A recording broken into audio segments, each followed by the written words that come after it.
Welcome back to another episode of Rock Boys Football. Some good news for the Nebraska Cornhuskers in terms of the quarterback situation. Obviously, the Nebraska fans know Dylan Raiola going to Georgia. He was the crown jewel of this 2024 class, and quite frankly, once Dylan Raiola went to Georgia, the quarterback room was kind of up in the air, right? You didn't take a quarterback in 2023, and it looks like you might have not even taken a quarterback in 2024. Enter Daniel Kaelin, decommitting from Missouri. It does seem like Nebraska is trending in the right direction in this recruitment. Now, we're going to get into what Daniel Kaelin brings to the table, how Nebraska and Coach Satterfield might flip him. First, just want to say thank you to you guys again.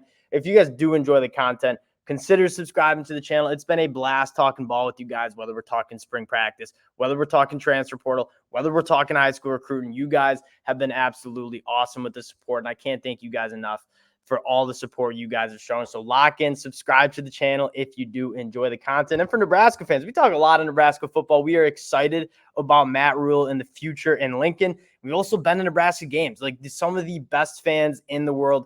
Every time I'm in Lincoln, I enjoy my time. You guys are absolutely awesome. So shout out you guys. Let's get into Daniel Kaelin, though. This is, Michigan, you all see the Michigan sweatshirt. Michigan's my team. And Michigan did a very similar thing in 2023 with Dante Moore, the five-star quarterback from Detroit, Michigan, where we pretty much weren't recruiting any quarterbacks besides Dante Moore. Nebraska doing a very similar thing with Dylan Raiola. Like, they put all their eggs in that basket.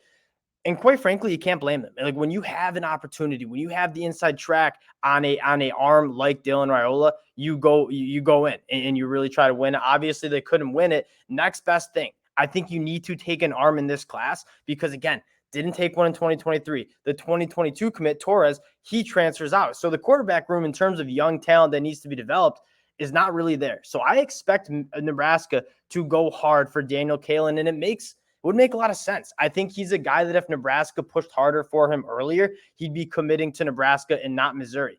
But he's decommitted to Missouri, and it does seem like Nebraska is going to land Daniel Kaelin. Now, there's a lot to kind of unravel, but all the arrows are pointing to Daniel Kaelin going to Lincoln. I want to talk a little bit about the prospect in Daniel Kaelin. He's not a generational arm like Dylan Raiola, but if you take a look at what he did during his junior year, there's a lot to like. And some of the recruiting podcasts I've listened to have shouted out him as being a very polished dude. We'll get to a little bit of his film and highlights, but there's a lot to like in what Daniel Kaelin brings to the table. Threw for over 3,000 yards his junior year, 36 touchdowns, only 7 interceptions.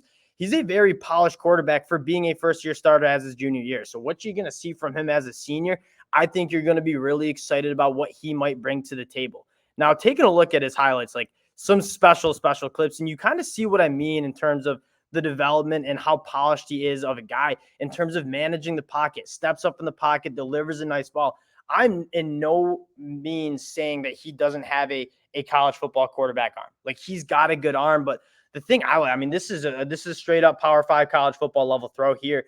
But what you're going to see on his tape, though, that you like even more is just how polished he's stepping up into the pocket. You don't see that a lot from high school kids, especially juniors in high school. He's a guy that's really comfortable operating an offense from the pocket, but also has some athletic ability to extend plays as well. But layering throws in, being very accurate. The football, again, only 7 interceptions.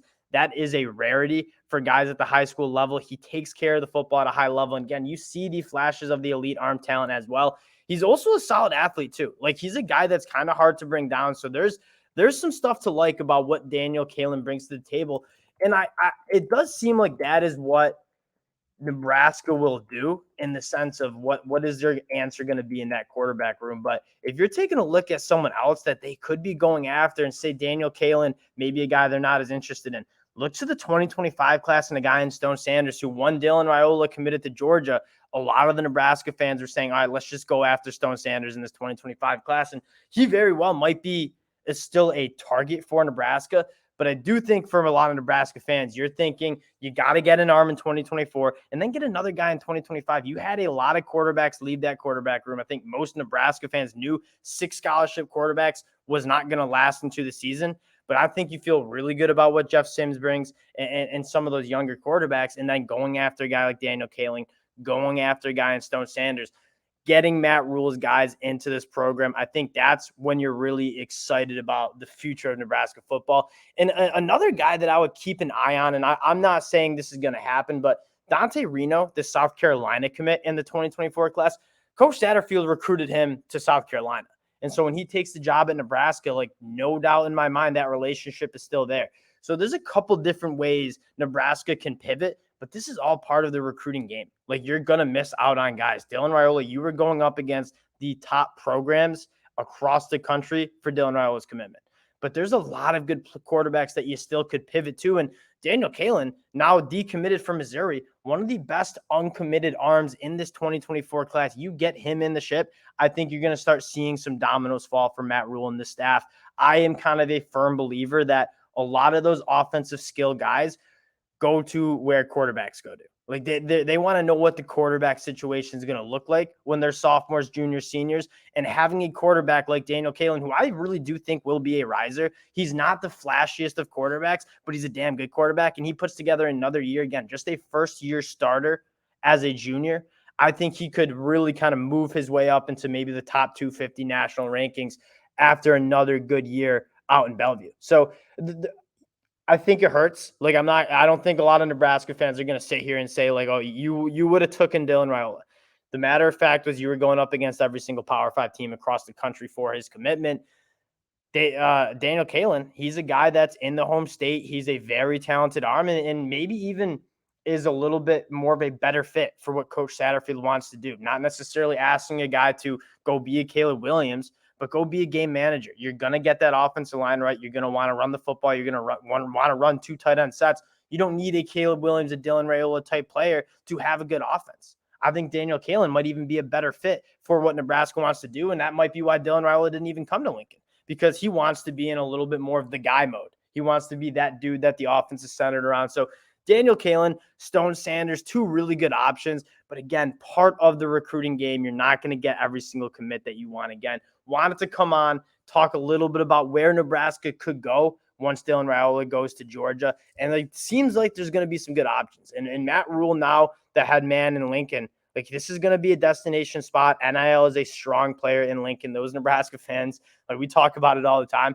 You won't see a better, stronger, more passionate fan base than the Cornhusker fans. So again, it's going to be a destination place. I think Daniel Kaelin definitely is decommitting. You see Steve Wilfong coming in with the Nebraska crystal ball. So I think you're feeling really good about the quarterback spot when you probably weren't feeling very good about it a couple of weeks ago when Dylan Raiola was really trending hard to Georgia. So again, appreciate you guys locking in. If you do enjoy the content, consider subscribing to the channel. For Nebraska fans, we are breaking down the transfer portal class later today. It should be out on Saturday. So lock in if you do enjoy the content. We appreciate you guys, and we'll talk to y'all later. Peace.